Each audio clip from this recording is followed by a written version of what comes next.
everybody. Thank you for clicking in. This is the We'll Fix It team. You guys are a part of the team. Without you guys, there would be no thing we call We'll Fix It. Thank you all the wonderful new subscribers, by the way. Working on a good old-fashioned classic 2013 Dodge Avenger. And what we have here is the 12-bolt pan. The 14-bolt pan transmission is similar to this procedure for changing this pressure sensor. But just to give you a little rundown, first I'll show you what I did, and I'll tell you the symptoms of why, so you don't have to watch a 25-minute long video of just trying to figure something out. So let me flip the camera around and show you what I had to do to get to the sensor. And here we go. So we've got, I pulled the pan off the bottom to drain the fluid down because it hasn't had any kind of service work done to it. Like I say, this was the 12-bolt pan. It has an accessible oil or fluid filter, and we're going to replace that, put new fluid in it. And but basically, the pressure sensor for this thing is right here, down here on the bottom of the valve body. You could probably see it better if I climb on the creeper underneath there, but this gives you the general idea. Matter of fact, we'll climb down underneath there on the creeper. Let's move on down. Here we go. Right here it is.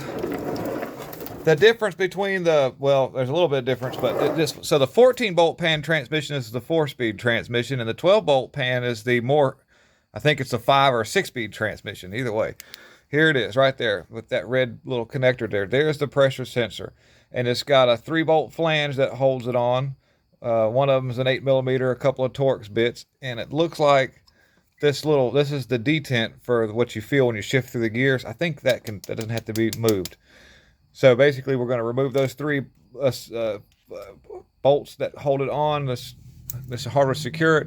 The sensor just slides out, and then it slides back in, and it seals off by an O-ring. And the procedure for checking the fluid level in this is as goes. And there's a tool that would go in that dipstick hole, and it gives you a basic measurement.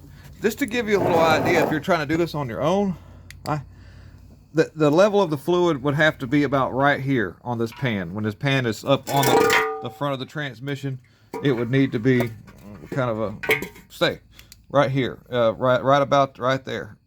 And so that means a man could actually do this with a coat hanger. You could straighten out a coat hanger, and what you do is you drop the coat hanger all the way down to where it makes contact with this little piece right here, because this is actually where it drops down at. So it would actually hit right here.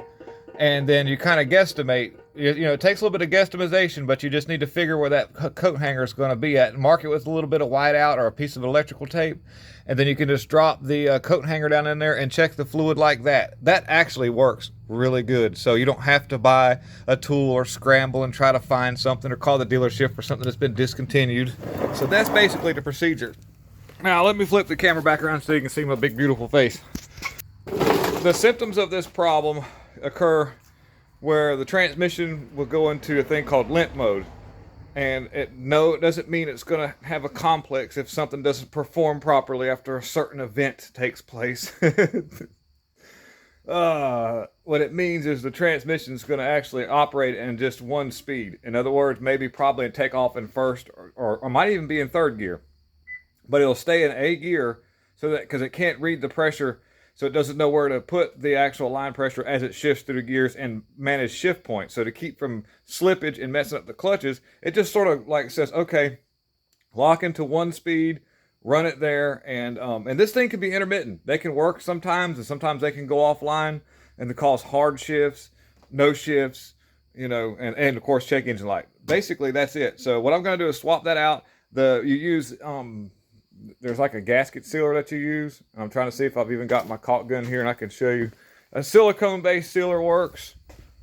But let me walk through the shop here. Stick with me. Here it is. This is what I use. This will be what I use to seal it up. It's called Right Stuff. Part number 29209. Well, the glare is terrible. 29208. Great stuff, by the way. The Right Stuff. This stuff works wonders.